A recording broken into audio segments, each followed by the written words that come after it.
election engineering. We did our work according to the best practices of electoral observation that are internationally accepted, and we didn't observe anything might resemble some kind of electoral engineering that might invalidate the results. There is nothing like that.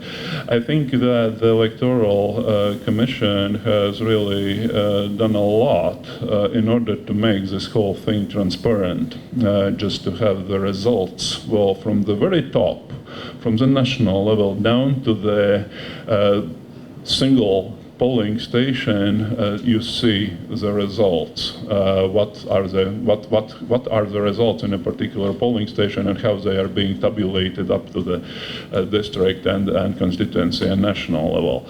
I think this is really important also for citizens. If you really have any allegations about electoral engineering, fraud, whatever, you can just legally contest the results, and there is a procedure how to do that. And I think this is a very important thing, and in that sense, of course we know that there are, as far as I understand, still some pending cases on that, which is, again, only part of the system. Again, I don't know any democratic election where at least some kind of part of the process wouldn't be somehow challenged, but the important thing is that there is a clear, neutral, impartial, legal procedure to deal with that.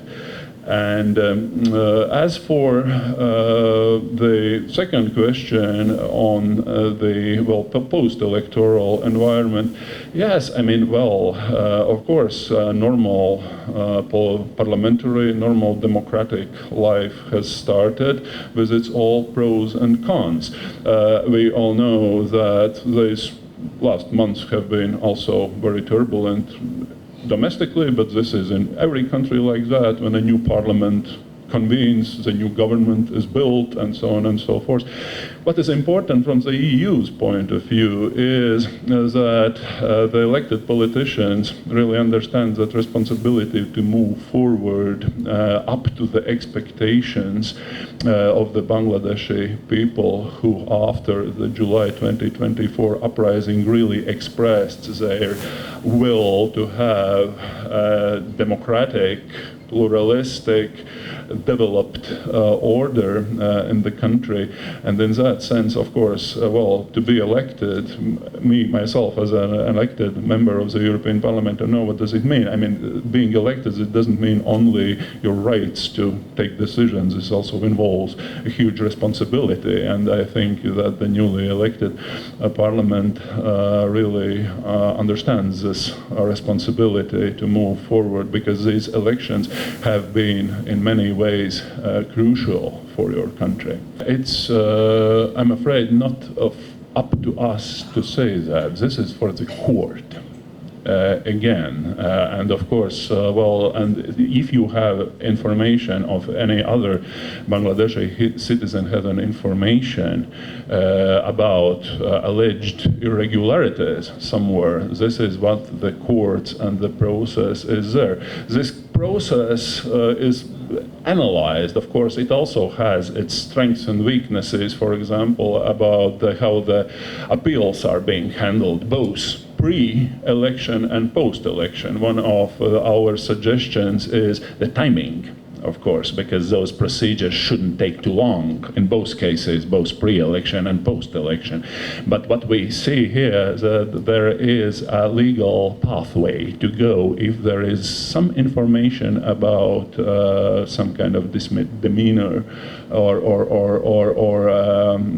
irregularity about how votes are counted, how candidates are registered. This is an interesting question, and we really pay a lot of attention to postal voting in our report. This is, first of all, we commend the very idea that the Bangladeshi citizens living abroad should be enfranchised and they should be given the opportunity to vote. And this is not an easy task. On the one hand, of course, are concerns about sometimes secrecy of votes. On the other hand, of course, we really want the Bangladeshi citizens who want to vote to do that wherever they live. And if we see the number of votes cast, it's quite impressive, without any doubt.